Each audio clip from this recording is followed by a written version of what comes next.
Our faith, having faith in God, can just be a mere abstraction. It's so easy to limit the idea of faith as a mere intellectual concept. But faith has to touch our imaginations. It has to touch our hearts. It is then that our heads and our hearts and our imaginations are set on fire, like St. Paul said in the second reading. It's then that the Spirit of God, as we say, is able to put feet on our faith. The first reading today reminds us that for any of us, our faith should allow us to have a much bigger vision of this world than just our immediate situation. We need to be part, as one author says, of a bigger story. It's too easy to look at the present moment, to look at the fragile and a very anxious world. We see the reality of drugs, divisive politics, poverty, terrorism, gun violence, crisis in the family life, violence against the unborn, church scandals, inhumanity in so many corners of our world. And like the lament of Habakkuk in the first reading today, we cry out, how long is this going to be? How long is this going to exist? Oh Lord, must we cry? And we cry for help. And do you listen, Lord? Do you listen? Or how often we cry out, as Habakkuk said, violence. And we see that violence all around us. And we look at God and think, why don't you intervene? Why don't you do something? There is strife and discord. One author says, we have to have enough courage to shake our fist at God and say, God, how long? When are you going to intervene? And what does the Lord say to Habakkuk?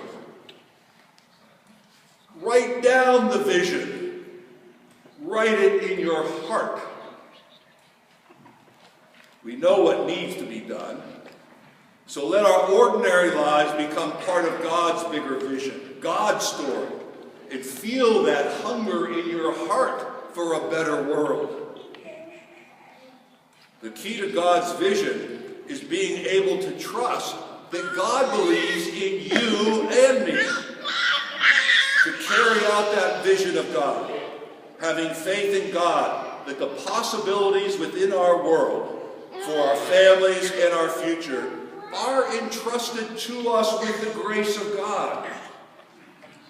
So often we forget that God's love is given to us. We don't earn it. God doesn't owe us anything. We are unprofitable servants and only called to do what we were created to do. And that is to bring God's love to this world. So if I trust God's word, do you trust God's word that you hear in Scripture?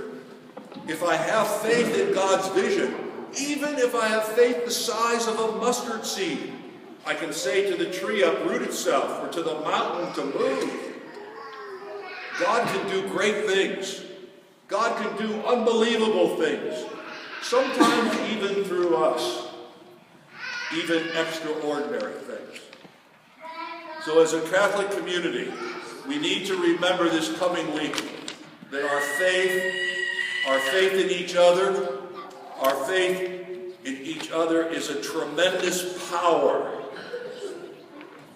that has been given to each of us.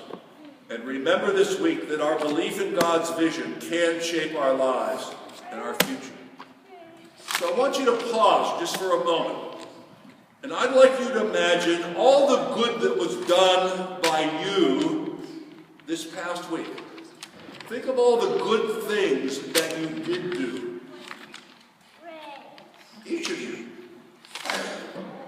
Now I'd like you to imagine if none of the good things you did We're not done.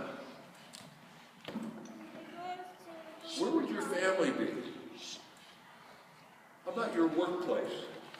How about our community?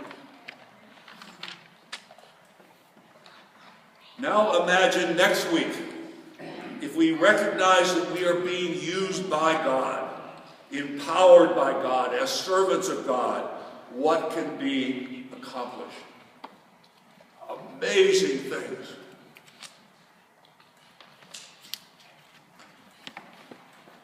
You have done some amazing things here at Christ the Servant. On the weekend of October 12th and 13th, we celebrate the 4th anniversary of our homeless outreach and hunger ministry with our men's sock drive, Sock It To Us Sunday, to benefit Hope Outreach and Catholic Charities. But here are some of the statistics, and I want you to listen to these, about what you do and what you have done since we began on October 2015. We have collected 113,178 pounds of food. You hear that? 113,178 pounds of food. That equals over 60 tons of food. It also equals 94,315 meals between Hope Outreach and Catholic Charities. In peanut butter, you have collected, it equals 3 tons, 6,210 pounds of peanut butter. And last year we collected 1,600 pairs of socks. That's just one part of this mission that you have accomplished. And I trust that you have accomplished that because of your faith in God and God's faith in you. That is absolutely amazing. And you need to celebrate that. And you need to walk out here and you need to feel good about that. And trust in God that will work for you this week. You'll even feel better next week. And more powerful. Because that spirit will be ignited in you. And so, as we gather, I want you to think and imagine how different the future will look for those who believe. If only we have the faith the size of a mustard seed. God bless you.